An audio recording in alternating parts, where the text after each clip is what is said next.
Okay, here we have problems that are in what's called standard form, which is ax plus by equals c. And we're trying to find the x and the y-intercepts. So in order to find the x-intercept, we say that y is going to be equal to 0. And in order to find the y-intercept, we say that x is going to be 0. And so we could use these facts with the equations in order to find the x and the y-intercept. So for example, in problem number 1, if I'm finding the x-intercept, that again means that y is going to equal 0.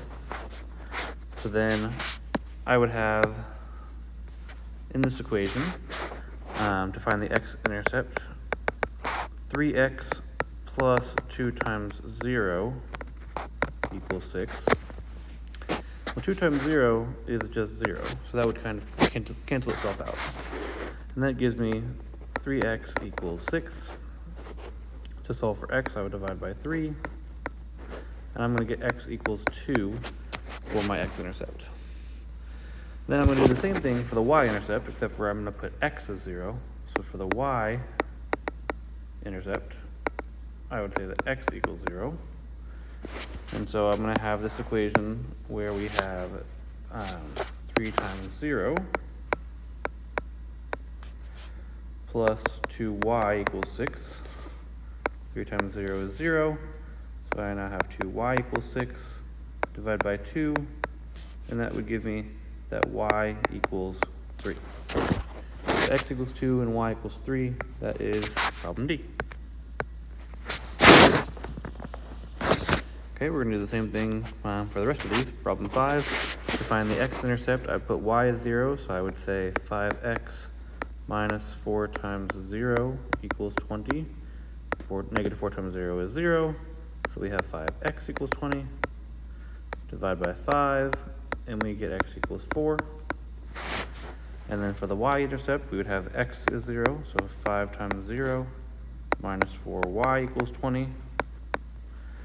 5 times 0 is 0, and so we have negative 4y equals 20. Divide by negative 4, and we would get y equals negative 5.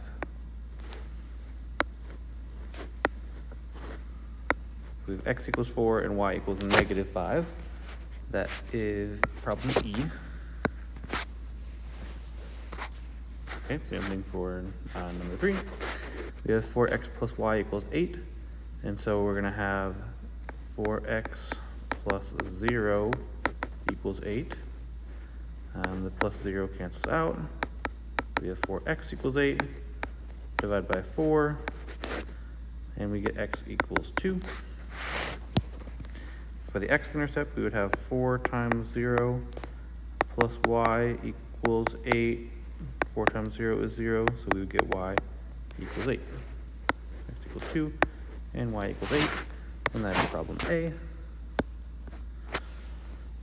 And finally, for 2x plus 5y equals negative 10, we would have 2x plus 5 times 0 equals negative 10. The 5 times 0 cancels out, so we'd have 2x equals negative 10. And when I divide by 2, I would get x equals negative 5. And then similarly for the y-intercept, I'd have 2 times 0 equal, 2 times 0 plus 5y equals negative 10. The 2 times 0 cancels out. I would then divide by 5, and I would get y equals negative 2. So we have x equals negative 5, y equals negative 2, and that is F.